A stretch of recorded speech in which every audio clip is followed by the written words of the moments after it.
이번 시간에는 저희가 지역 분석을 좀 한번 해보려고 합니다.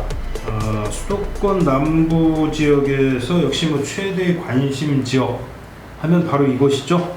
예, 화성 동탄 이 신도시.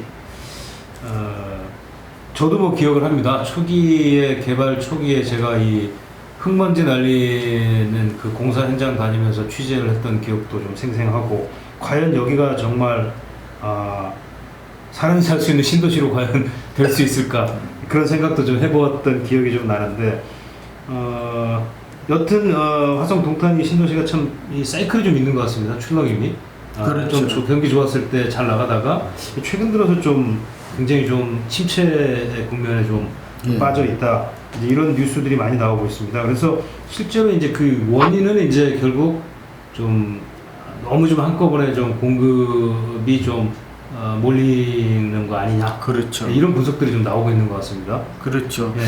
지금 우리가 이제 동탄 이 신도시를 주목해야 되는 이유는 이제 두 가지 이유가 때문이죠. 하나는 이제 수도권의 대규모 신도시, 물론 자족 기능을 했습니다만 이제 계속해서 공급 물량이 많았고, 작년부터 입주가 본격으로 이제 2만 가구 이상 이렇게 되면서 이제 평택, 용인과 함께 소화 불량에 걸린 이제 프리미엄적 분양 가격에 청약 경쟁률도 있었음에도 불구하고 입주할 때쯤 보니까 이제는 마이너스 프리미엄이 속출하고 있다 하는 점에서 우리가 하나의 연구 대상, 교훈으로 좀 삼아야 될 것 같고요.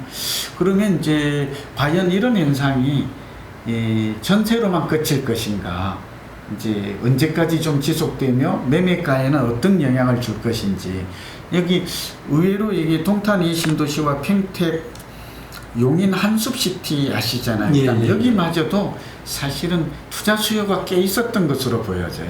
투자 수요란 자기가 직접 입주할 계획을 갖고 있지 않고, 또 사실은 입주가 임박했는데 입주할 세입자를 구하지 못함으로 해서 지금 역전선환이 일어나고 있고, 입주율이 낮고, 지금 이런 것들이 이제 전세 가격이 하락하는 이유가 되잖아요. 그리고 이제 불안감을 높이고 있잖아요. 뭐 전세뿐만이 아니고 지금 그 아까 말씀하신 것처럼 뭐 분양권 프리미엄이 마이너스가 속출하고 있고, 뭐 매매 가격도 좀 떨어지는 이런 추세 아닙니까 지금? 그렇죠. 예. 재미나는 현상은 동탄 이 신도시가 이제 두 가지가 좀 발견이 돼요. 하나는 이 시범단지죠. 이것도 교훈이에요. 제가 앞서 우리 직톡에서도 옛날에 이걸 지적했었는데 굉장히 중요한 정보예요. 실수요자들. 그러니까 앞으로도 이제 크고 작은 신도시가 나오잖아요. 그러면 딱 보아서 이게 인기가 있을 것 같다. 이게 이제 국가의 정부에서 공을 들여서 한다 할 때는 가급적 시범단지, 첫 번째, 두 번째 분양할 때 들어가는 게 좋아요. 이때 자고 오면 하면 늦어요. 그리고 이미 막 분양이 부밍이 일어나고 인기를 끈다 할 때 뒤늦게 들어가면 꼭 피해를 보는 경우가 많아요. 두 번째는 입지 선택이에요. 어쩌면 입지가 그러니까 시점이 굉장히 중요하다는 거. 가급적이면은 미루지 말자. 두 번째는 입지 선택이에요. 이 동탄 이 신도시도 동탄역이 있잖아요. 뭐 KTX나 SRT 여기 들어죠. 이거하고 그 다음에 호수공원이 있잖아요. 여기에 그러니까 자연경관이 입주 환경이 좋은 곳에 있는 곳들은 1, 2억씩 붙었어요. 그래도 좀 늦게 분양한 것도. 그러나 외곽에 있거나 변두리에 있는 것들, 그러니까 출퇴근에 굉장히 교통이나 환경이 뚜렷하게 특징이 없는 곳들은 지금 뭐 2, 3천만 원씩 마이너스 프리미엄이 붙어도 지금 팔리고 있지 않는 거거든요. 그러니까 우리가 보통 이제 청약할 때 입지와 분양가다 하지만 사실은 분양가보다도 입지가 선택이 훨씬 더 중요하다라는 것을 좀 보여주고 있고요. 여기에 대비된 게 파주 운정지구예요.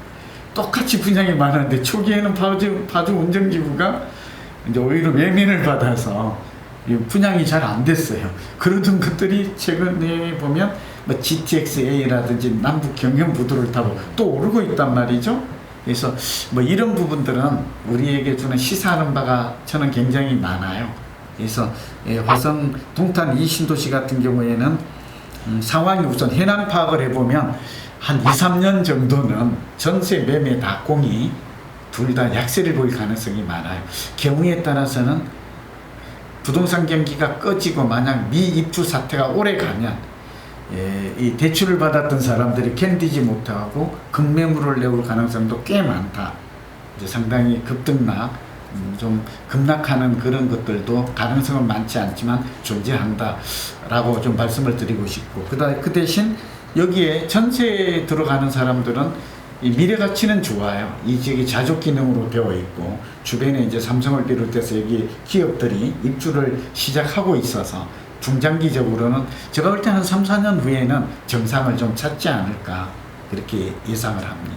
그러면 이제 저희가 이제 아까 제가 앞서 말씀드렸지만 동탄 이 신도시가 이제 수도권 남부의 최대 신도시이고 또 이제 주변으로도 사실은 이제 많이 지금 평택 쪽으로 특히 이제 많이 개발들이 좀 많이 이루어지고 있는 상황인데 아까 말씀하신 것처럼 이제 공급 물량이 그럼 이제 소화가 되는 그죠? 이 소화가 되는 시기가 이제 한 2, 3년 내지 3, 4년 최소 2, 3년은 가야 될 것. 그렇죠. 예, 그렇게 보신다 그러면 근데 그 뒤에는 그러면 지금 동탄 이 신도시의 어떤 위상이 예를 들면 뭐 분당 신도시라든지 아니면 우리가 뭐 비교할 수 있는 게 수원 광교 신도시라든지 이런 지역들이 이제 수도권 남부의 대표적인 신도시들이지 않습니까? 그러면 그 신도시들과 좀 어떻게 보실 위상이 어느 정도까지로 갈 수 있을 거라고? 네, 뭐 판교나 광교 신도시 미래 여기에 비교하기에는 좀 체급이 한 단계 아래다라는 거고요.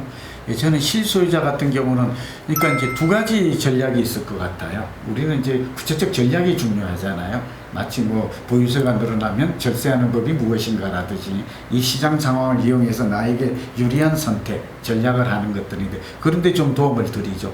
저는 동탄 이 신도시의 미래는 비교적 밝게 봅니다. 예, 주변에 뭐 삼성이나 대기업들의 산업단지라든지 또 교통망이라든지 또 시간이 지나면 우리가 이제 생활 편의 시설도 점차 좀 갖춰지는 효과가 있거든요. 동탄 1신도시도 그랬거든요. 그런 면에서는 그렇게 중장기적으로는 그렇게 저는 부정적으로 보고 있지는 않다라는 말씀을 드리고요. 그러나 2, 3년 정도의 변동성이 큰 시장이 온다라는 거죠. 세입자는 어쩌면 행복해요. 예, 전세금이 내리니까. 그러나 이걸 이제 분양을 받았던 사람들 같은 경우는 이제 정말 선택의 기로에 섰죠. 뭐냐면 올해 내에 가급적이면 처분할 사람은 빨랐으면 좋겠어요.